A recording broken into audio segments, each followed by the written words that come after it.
ભુજના વેપારી સાથે રોયલ ફાઉન્ડેશન ટ્રસ્ટના ચેરમેને વિવિધ સેવાકીય પ્રવૃત્તિ વિશે વાત કરી માહિતી આપી હતી। સ્ટોરી રિપોર્ટ બાય કરણ વાઘેલા, ભુજ। સાથે નમસ્કાર, મારું નામ છે અનવરજુમા નોડે અને રોયલ ફાઉન્ડેશન ટ્રસ્ટનો ચેરમેન છું ને એક સામાજિક કાર્યકર છું, સાથે સાથે એક નાનકડો વેપારી છું। ખાસ કરીને 2001 પછીની સ્થિતિ પ્રમાણે ભૂકંપ થયો, એના પછીને ભુજ નવસર્જન તરફ દોડી ગયો અને મને એક ખ્યાલ આવ્યો કે ભાઈ કંઈક ને કંઈક આપણે કરીએ। એના ભાગરૂપે મેં એક રોયલ ફાઉન્ડેશન ટ્રસ્ટ કરીને એક સામાજિક સંસ્થા ચાલુ કરી ને વગર ડોનેશનવાળી જો ભુજની સંસ્થા હશે તો માત્ર મારી છે, કેમ કે કોઈના કને અમે ડોનેશન લેતા નથી। યથાશક્તિ પ્રમાણે સામાજિક કાર્ય, સેવા કાર્ય, હોસ્પિટલોમાં, મેન્ટલ હોસ્પિટલમાં, રેન બસેરામાં વગેરે વગેરે જ્યાં જવાનું હોય ત્યાં અમે જઈ અને મદદરૂપ થઈ જઈએ ને ખાસ કરીને એક બીજો પ્લેટફોર્મ બનાવ્યો કે 24મી જાન્યુઆરીની પૂર્વ સંધ્યાએ 25મી જાન્યુઆરી અને 15મી ઓગસ્ટની પૂર્વ સંધ્યાએ 14મી ઓગસ્ટ અને 15મી ઓગસ્ટની પૂર્વ સંધ્યાએ 14મી ઓગસ્ટમાં એક તમને મને ને આપણે સૌને આખા કચ્છ જિલ્લાને ખબર છે કે અમે રાષ્ટ્રભાવના ઉજાગર કરવાની નેમ લીધી છે ને એ ઉજાગર કરવા અમે એક નાનકડા કાર્યક્રમ કરીએ છીએ 2 ટાઈમમાં, 25મી જાન્યુઆરી અને 15મી ઓગસ્ટની પૂર્વ સંધ્યાએ 14મી ઓગસ્ટ ને એના ભાગરૂપે અનેક સેવાકીય પ્રવૃત્તિ કરી છે ને ભુજમાં જે નવી ભુજના ભારત પાકિસ્તાનના 70-71ના યુદ્ધ પછીની સ્થિતિ પ્રમાણે ભુજ નવસર્જન તરફ દોડી ગયો ને એના ભાગરૂપે ભુજ શહેરમાં નામાંકિત હોટલ એવી પ્રિન્સ હોટલનો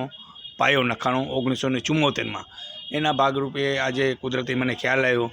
કે ભાઈ 50 વર્ષ પૂરા થઈને આજે 51મું વર્ષ પ્રવેશ છે, ત્યારે મને કચ્છ હોટલ પ્રિન્સ પરથી ને કચ્છની જે આપણી પરંપરા છે એના પ્રમાણે મને ખ્યાલ આવ્યો કે આપણે પણ કંઈક ને કંઈક મોટિવેટ કરવા માટે લોકોનો બુકે આપ્યો, મેં સ્ટોલ આપી ને એને એક એક ગિફ્ટ આપી।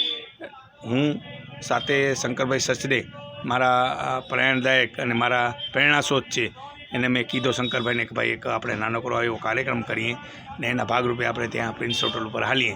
ને અમને હર્ષ સાથે માનભેર રીતે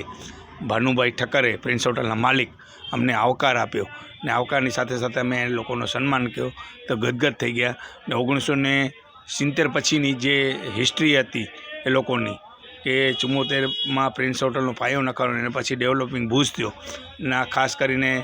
પ્રેમજીભાઈ ઠક્કર પૂર્વ મિનિસ્ટર હતા, એના પારિવારિક સંબંધ હતા ને એ પણ ઉજાગર કર્યા। સાથે સાથે શંકરભાઈ સત્ય હતા, એ બધે ગોષ્ઠી કરી ને શબ્દોની આપલે કરી ને જૂની યાદો હતી એ તાજી કરી ને મને બીજો એક હર્ષ થયો કે આવા નામાંકિત માણસો સાથે મારો એક નાનકડા કાર્યક્રમનો પરિચય થાય ત્યારે વધારે એક મોરપીછું ઉમેરાણો ને ગેટ ટુગેધર અમે